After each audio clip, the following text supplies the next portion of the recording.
कैसी कैसी मेहनत की है, कैसे कैसे जंगलों को काटा है, कैसे कैसी रोटियां खाई है, कैसे कैसे नमक खड़ा खाया है मालिक के साथ रह करके। उन्होंने कौन कौन से वेद पुराण शास्त्र को पढ़ाया, कौन कौन सी किताबें पढ़ाई, कौन कौन सा घर दिखाया, कौन कौन सी आपको विचार बताए कि इस विचार से आपको परिवर्तन करना है। लेकिन फिर भी हम शंका में फंस गए, कैसे छुटकारा पाएंगे?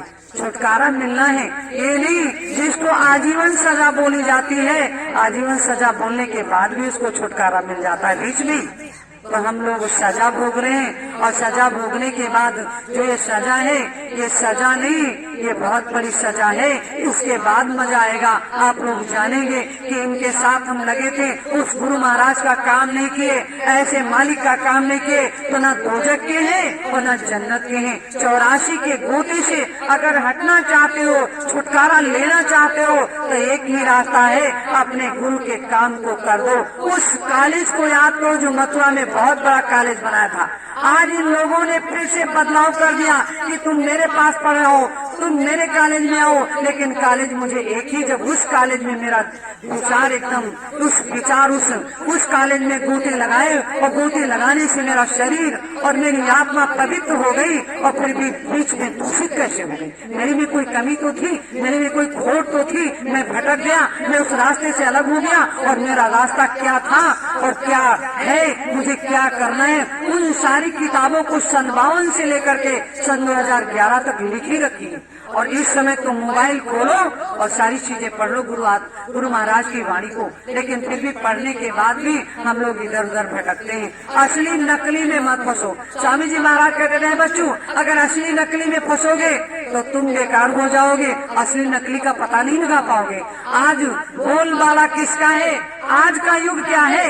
उस समय क्या युग था? सतयुग त्रेता में झूठे का बोलबाला और सच्चे का मुंह काला। इस समय क्या है? सच्चे का मुंह काला और झूठे का बोलबाला। इस समय युग ये है। तो इसलिए हम सभी से प्रार्थना करते हैं कि इस समय हम झूठों को पीछे करके सच्चे की पहचान करें, असली की पहचान करें, और नहीं तो हम भटकते रह जाएंगे। मुझे भी 30 साल हो गया इस देश और दुनिया को जगाते हुए।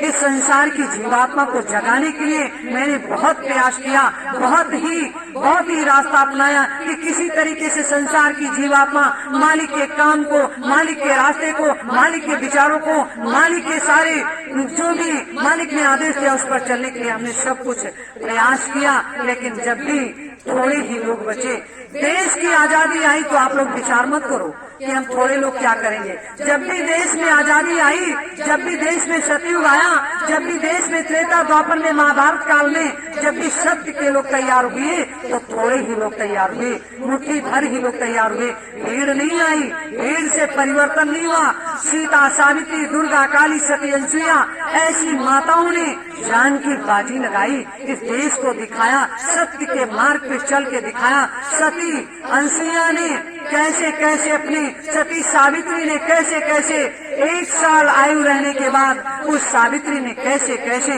यमराज के हाथों से अपने पति को छुड़ा लाई।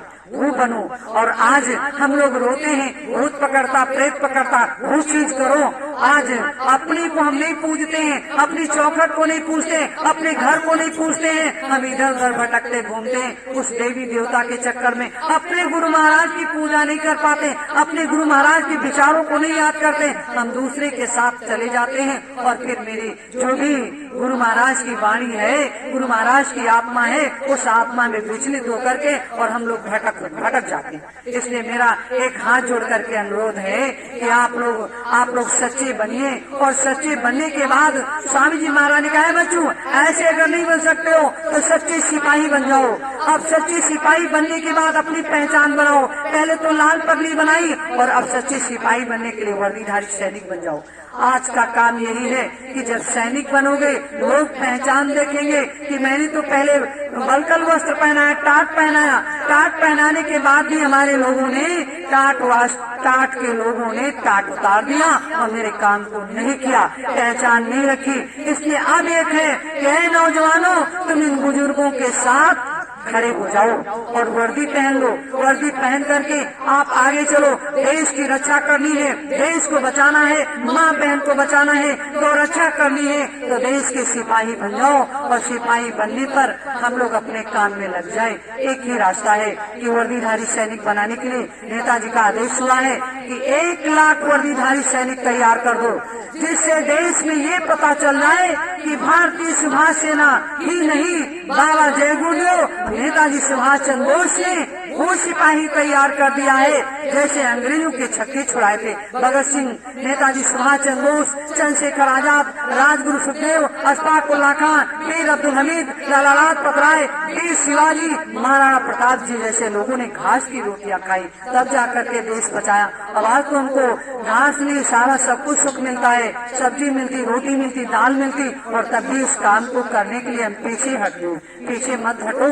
आप भाई बन करके, आप हमारे बाप बन करके, आप माँ बहन बन करके इस काम को कर दो, जिससे आने वाली पीढ़ी सदियों सदियों तक याद करे कि नैमिष में एक ऐसा स्थान था, सतयुग तीर्थ बनाया, जहाँ पे बहुत बड़ी बड़ी माताएं बहनी अपनी शक्ति को जगा करके सती अंसुईया बन के, महारानी लक्ष्मीबाई, अहिल्याबाई, जीजाबाई बन करके, महारानी बाई बन करके उन्होंने अपने को दिखाया। इस देश में कोई नैमिष सारायण में सतयुग तीर्थ था, जहाँ पे संसार की सारी जीवात्माएं इकट्ठा हुई, और इकट्ठा होने के बाद इस देश की रक्षा के लिए, इस देश के कल्याण के लिए, इस देश को बचाने के लिए, इस देश को बर्बादी से रोकने के लिए, इस देश को हिंदू मुसलमान करने के लिए, इस देश को कैसे कैसे इन लोगों ने अपनी लाज और अपनी मर्यादा को बचाने के लिए सब कुछ न्यौछावर कर दिया। तो आप लोगों से मेरा हाथ जोड़ करके अपील है, आप लोग एक बार ही उठ खड़े हो जाओ। अपने कदम से कदम, स्वामी जी ने कहा है बच्चों, ये दिन तुम कदम से कदम मिला लोगे,